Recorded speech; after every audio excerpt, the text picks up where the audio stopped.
I have two stories to tell about her that I like to think about from time to time because it demonstrates to me, and I hope to you, that one of the characteristics that I'm always reminded myself about my wife, a very positive, favorable characteristic, is that the thing that she was outstanding at was protecting her flock, like her mother had.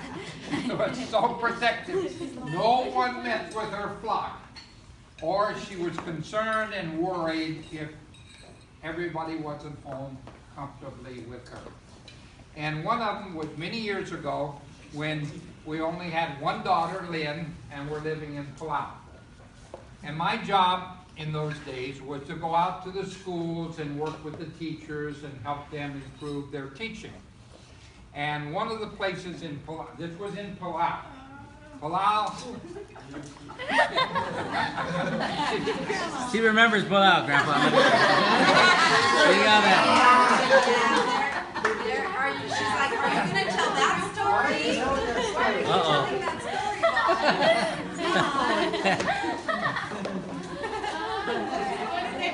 So I had to go out and visit the school. Well, in Palau, you don't go on the road in cars. You have to travel by boat to get from one village to another. And one Sunday afternoon, I decided that I was going to go visit the most distant village, which was on a totally separate island, and it was beyond the barrier reef. So I had a boat driver from the government who took me in a small boat one Sunday afternoon to drive me all the way down to this island. It was about 2 hours by boat. So we drove and we drove and we drove. The sea wasn't too rough until we got to the end of the chain of islands inside the reef. Then we had to cross the open ocean and go to the village of Angaur, which was the smallest and the most southern island in the whole chain. So the boat driver took me across the channel and the waves were going up and down, and I got into the island. I got out, it was dark. I had my bag with me, went into what was teacher's house, but there were no teachers there at the time, so I spent the night there. I got my food out, and I ate. And then early the next morning, I got up, I ate some breakfast, and then I went to the school to see the teachers and the students. Well, when I got to the school, the first thing was the principal came to me and he said, oh, over the radio which broadcasts all over Palau says, Ivan Probst, call Koror. Your wife wants you to call Koror. Well, what did I think? There must be something wrong if she wants me to call Koror from way down there. So I began to worry a little bit. But I thought that's no problem because the school had a radio. So they tried to start their generator and contact Koror on the radio. The radio wouldn't work. So they said, well, that's okay. There's a radio station at a long-range navigational site on the island. You go over there, and they have really good radios. They can call Koror. So I went over there. They said, oh, yeah, we can call Koror.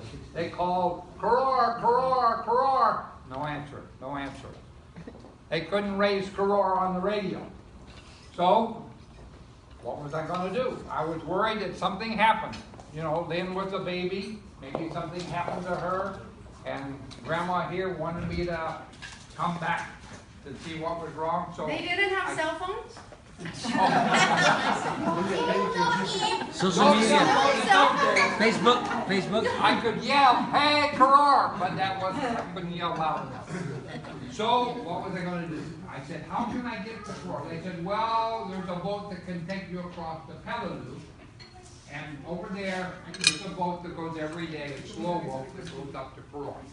So I got on the boat, and it took me over to the next island, Peleliu. And I waited for an hour or so, and finally there was a passenger boat that took people up to Koror. That's where we live, on Koror. And I got on the boat, we rode a long way by slow boat. We got up to Koror, and they dropped me, and then from where they dropped me off, I had to walk up to our house. and that was about 2 miles away. So, and I didn't have any transportation, there was no public transportation. So by then it was afternoon, hot afternoon, like it's hot here now. And so I walked, going up to the house, worrying what's wrong with my family. I got up there to the house, and I opened the door. She looked at me and she said, "What are you doing here?" I said, "You said to call Karor. I thought something was wrong." "No, nothing's wrong. I just wanted to know if you made it safely." So all that because she was worried about her flock, me being her. That's one story that just shows how Grandma's concerned about her family. The other one was on Saipan, here on this island. Again, it involved Lynn. Now, Lynn doesn't know I'm going to tell you. When she was about 12 years old, playing with the neighborhood kids, we lived up on Navy Hill. I don't know how many of you know where that is, but we lived up on Navy Hill. You know where it is. And so Lynn came home and told her mother that one of the neighborhood boys had kissed her. Oh,